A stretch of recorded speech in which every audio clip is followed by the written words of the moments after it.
Hare Krishna. Hare Krishna. We're sitting in a kind of a samadhi. Yeah, it's For Margaret MacDonald. not Old MacDonald. Margaret MacDonald, and it says that she spent her life in helping others. Sorry. Confirmed. So, yeah, it's where are we? Lincoln's Inn Fields. Sneezing. Yeah, we're in Lincoln's Inn Fields. Where we come to feed the homeless. Or we used to. I don't know if we still come here so much, but we used to. The Food for Life program used to come here every night. So, but anyway, it's a nice little park right near Holborn. Yeah. But we're here to read the Srimad Bhagavatam. Because we're going to follow in the footsteps of Margaret MacDonald and help others. Very good. Yes. Transcendentally. Okay. Om Namo Bhagavate Vasudevaya. Om Namo Bhagavate Vasudevaya. Om Namo Bhagavate Vasudevaya. Alright. It's a cleaner man. We might get moved on. I don't think so. Just Alright. Canto 3, Chapter 15, Text 26. Chapter is entitled Description of the Kingdom of God. The park is closed. In 20 minutes, yeah? 20 minutes. Perfect. Thank you, sir. Thank you. There you go. Perfect timing. Yeah. Alright. Verse 26. Thus the great sages Shanaka, Sanatan, Sanandana, and Sanat Kumara, upon reaching the above mentioned Vaikuntha in the spiritual world, by dint of their mystic yoga performance, perceived unprecedented happiness. They found that the spiritual sky was illuminated by highly decorated airplanes piloted by the best devotees of Vaikuntha, and was predominated by the Supreme Personality of Godhead. Purport. The Supreme Personality of Godhead is one without a second. He is above everyone. No one is equal to him, nor is anyone greater than him. Therefore, he is described here as Vishwaguru. He is a prime living entity of the entire material and spiritual creation, and is Bhuvanaika Vandyam, the only worshipful personality in the three worlds. The airplanes in the spiritual sky are self-illuminated and are piloted by great devotees of the Lord. In other words, in the Vaikuntha planets, there is no scarcity of the things which are available in the material world. They are available, but they are more valuable because they are spiritual and therefore eternal and blissful. The sages, this is a long paragraph, isn't it? The sages felt an unprecedented happiness because Vaikuntha was not predominated by an ordinary man. The Vaikuntha planets are predominated by expansions of Krishna, who are directly named as Madhusudan. Differently named. Directly. Who are differently named as Madhusudan, Madhava, Narayan, Pradyumna, etc. These transcendental planets are worshipable because the personality of Godhead personally rules them. It is said here that the sages reach the transcendental spiritual sky by dint of their mystic power. That is the perfection of the yoga system.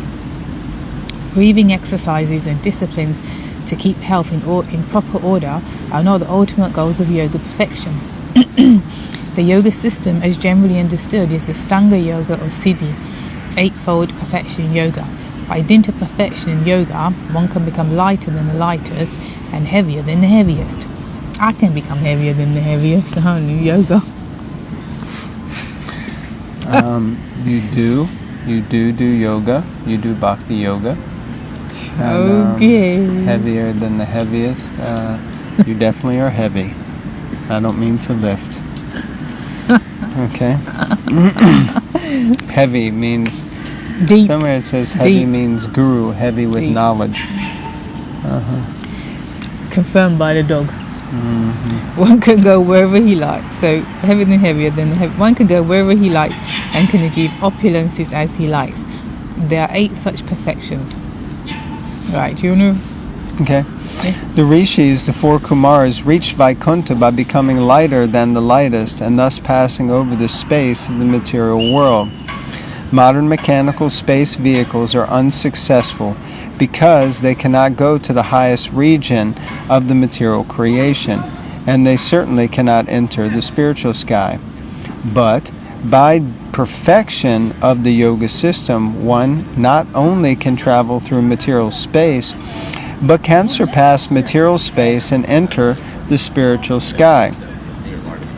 We learn this fact also from an incident concerning Durvasa Muni and Maharaj Ambarish.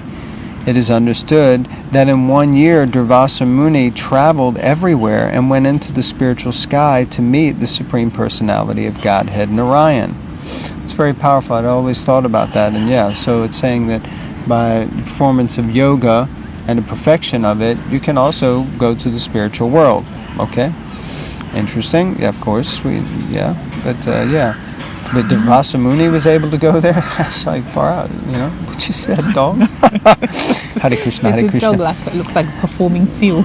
By present standards, scientists calculate that if one could travel at the speed of light, it would take 40,000 years to reach the highest planet of this material world. But the yoga system can carry one without limitation or difficulty. The word Yoga Maya is used in this verse. Yoga Maya Balena Vaikuntam. The transcendental happiness exhibited in the spiritual world and all other spiritual manifestations there are made possible by the influence of Yoga Maya, the internal potency of the Supreme Personality of Godhead. Okay. So for me, I think the interesting part of that was definitely the fact that, so now we're starting to see an aspect of the pastime that I didn't quite catch previously, as we're coming up to the point where basically the 4 Kumaras have entered Vaikuntha. Mm-hmm. So now it's explaining clearly they entered Vaikuntha because they perfected the yoga siddhi of being lighter than the lightest. But I go back to that point that just by perfecting a yoga siddhi, they were actually able to go to Vaikuntha. I mean, they weren't, were they? They were stopped at the door. Well, no, they still were in Vaikuntha. It was just they were at one of the gates, the 7th gate, the last gate. But, Prabhupada mentions here in the purport that even Durvasa Muni was able to go. And so, you think, really, okay, so these persons, they're just yogis. And they're perfecting a siddhi, which is, Prabhupada says it time and time again, is material. So it's an interesting... They're not, like Durvasa Muni and the 4 Kumaras are not just yogis. I mean, they're on a very high advanced level, Yes. It's not like the yogi... What is that famous one? Ramdev or whatever. There's a famous yogi now. Lots of people go to him. Okay, but yeah, I mean, they're not just your typical yogis down the YMCA. No, I get that. But at the same time, okay. So on the impersonalists that such path that we're saying, they're very high up. They're not just meditating on. They've really perfected that path. It explains that the 4 Kumaras are Brahmavadis, not Mayavadis, but Brahmavadis, which means that they worship the Supreme Brahman. And of course we know that you can attain liberation through Brahman realization, but usually that means you only go into the Brahma Jyoti, which still isn't exactly Vaikuntha. Anyway, maybe it'll become more explained. Yeah, but it's an interesting point. Anyone, if you're out there and have some thoughts, please put in the comments. Text 27, it's yours, I think, as I just read. Text 27, hold on. After passing through the 6 entrances of Vaikuntha Puri, the Lord's residence, without feeling astonishment at all the decorations, they saw at the 7th gate 2 shining beings of the same of the same age, armed with maces and adorned with most valuable jewelry, earrings, diamonds, helmets, garments, etc. Purport. The sages were so eager to see the Lord within Vaikuntha Puri that they did not care to see the transcendental decorations of the 6 gates which they passed by one after another. But at the 7th door they found 2 doormen of the same age. The significance of the doormen's being of the same age is that in the Vaikuntha planets there is no old age, so one cannot distinguish who is older than whom. The inhabitants of Vaikuntha are decorated like the Supreme Personality of Godhead, Narayan, with Shank, Chakra, Gada and Padma, conch, wheel, club and lotus. Okay, any thoughts? Getting exciting now, isn't it? We're getting into pastimes. So now the 4 Kumaras have... Well, they've come to the final gate.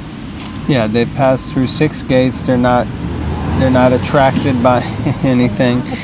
And not attracted by anything, and they're at the 7th gate, and they see these 2 doormen, 2 beings who are very effulgent, and it's described that they're the same age, but who knows if they're the same age, because in Vaikuntha everyone looks the same age, kind of thing, and they're all decorated with the symbols of the Narayan. So that means they're all, because they're all 4-handed. Yeah, Shank, Chakra, Gada, Padma. Yeah, so like that. Okay. All right, text. Make sure we don't get locked in, because he's going to lock the door at 20 minutes. Remember? 28. Well, can you see what time is there? Not really. Oh dear. All right. So, anyway, we get a couple more. So text 28. The 2 doormen were garlanded with fresh flowers, which attracted intoxicated bees, and which were placed around their necks and between their 4 blue arms. From their arched eyebrows, discontented nostrils, and reddish eyes, they appeared somewhat agitated. Purport. Their garlands attracted swarms of bees because they were garlands of fresh flowers. In the Vaikuntha world, everything is fresh, new, and transcendental. The inhabitants of Vaikuntha have bodies of bluish color and 4 hands like Narayan. Yeah, so there you go. I mean, I would say the thing that stands out is their nostrils are discontented or flared, and their eyes are reddish, and they appeared somewhat agitated. So they're a little annoyed. So here you have some residents in Vaikuntha who are annoyed. Okay, which also again doesn't exactly make full sense. But let's carry on. Text 29. The great sages headed by Sanaka had opened Sanaka had opened doors everywhere. They had no idea of ours and theirs. Well, with open minds, they entered the 7th door after their own will, just as they had passed through the 6 other doors, which were made of gold and diamonds. Purport. The great sages, namely Sanaka, Sanatan, Sanandana, and Sanakumara, although very old in years, maintained themselves eternally as small children. They were not at all duplicitous, and they entered the doors exactly as little children enter places without any idea of what it is to trespass. That is a child's nature. A child can oh look, see, he's ringing because we've got to go. That's what he does. A child can enter any place and no one checks him. Indeed, a child is generally welcome in his attempts to go places, but if it so happens that a child is checked from entering a door, he naturally becomes very sorry and angry. That is the nature of a child. In this case, the same thing happened. The childlike saintly personalities entered all the 6 doors of the palace and no one checked them. Therefore, when they attempted to enter the 7th door and were forbidden by the doorman who check them with their sticks. Chuck them out, mate. They, like this man's going to chuck us out. No, just keep going. I can they feel you they getting naturally nervous. became very angry and sorrowful. An ordinary child would cry, but because they were not ordinary children, they immediately made preparations to punish the doorman, for the doorman had committed a great offence. Even to this day, a saintly person is never checked from entering anyone's door in India. Oh, okay. Interesting. Any thoughts?